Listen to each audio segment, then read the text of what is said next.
Hello everyone, welcome back to my channel. If you're new, you are welcome. My name is Anita Phone, and if you haven't subscribed, kindly subscribe, hit the notification bell to get notified each and every time I upload a new tutorial to my channel. If you're a member, you are welcome back.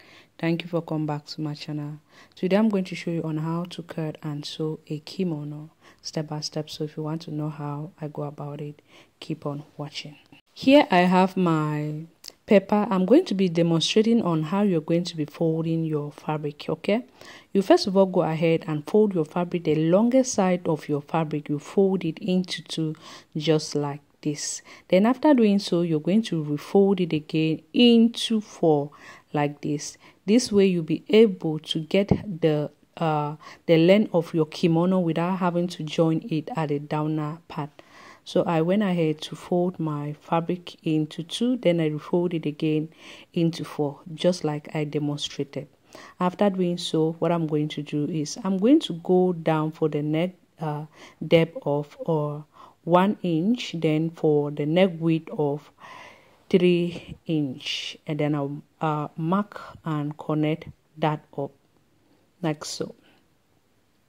After doing so, next thing I'm going to do is I'm going to come here. I'll go down by 12 inch. You can go down up to 10 or 11 inch, or depend on you. I'll go down by 12 inch because, like I said, mine is oversized kimono. After doing so, I just went ahead and connect that line straight.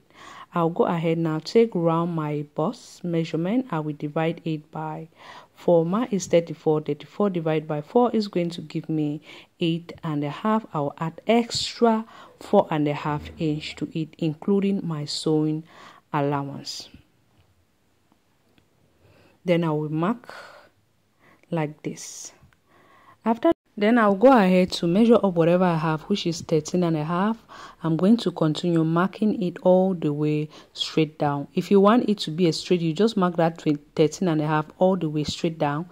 But if you don't want it to be straight, you're going to go ahead and mark that 13.5. Then you increase it. The more you go down, you increase it by 15.5. You're adding 2 inch more. That is what I did here at the downer part. I'll mark and connect it. After connecting that up, what I will do is to go to the top part, and I'm going to create a curve for our armhole.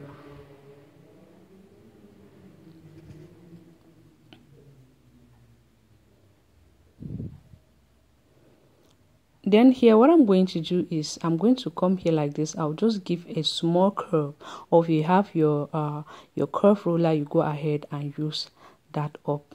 Place it up like this and give it that small curve. Next thing I'm going to do is I'll go ahead now and just extend it. I'll be cutting that up.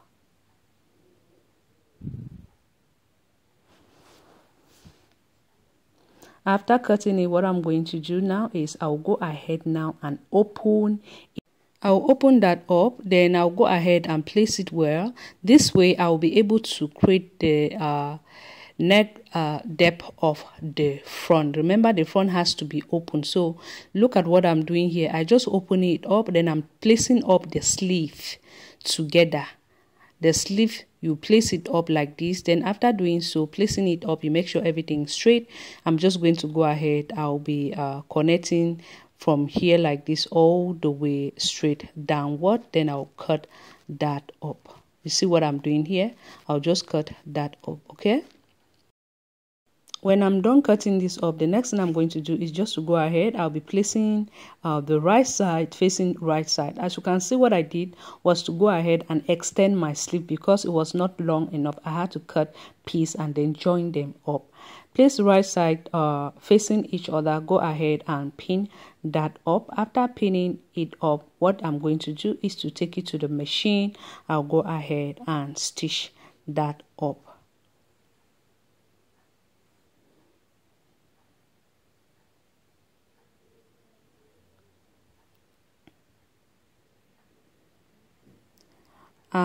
As you can see, when I'm done stitching, the next thing I did was to go ahead and just measure up whatever I have here all the way down. Then whatever I have there, I'll just use it to cut my band of 4 inch. Then I'll go ahead to fold it into 2 so that it will be left just 2 inch. Then after folding it into 2, I would notch the center of my band. Then I'm going to go ahead and pin it all the way round. When I'm done pinning that up, I'll go ahead now. I'll take it to my machine. I'm going to stitch. After stitching, I'll go ahead to press everything up to lay it flat.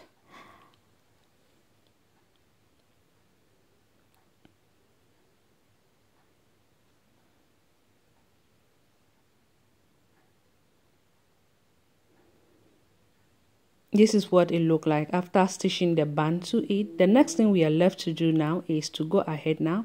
I'll be hemming my sleeve. I will go ahead now to fold 1/2 inch and 1/2 inch. I will hem that up, and I'm going to do the same thing to the other side. At this downer part, I'll go ahead now, fold 1/2 inch and 1/2 inch. I will hem that up and we'll be done.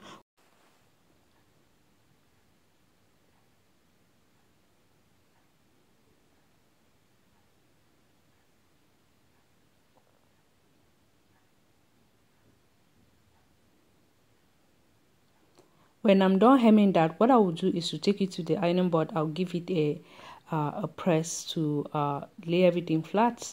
And here is how the kimono came out. I hope you find this tutorial helpful. If you do, don't forget to give it a thumbs up, like, comment, and share. I hope to see you on our next DIY. Thank you so much for watching. Bye bye.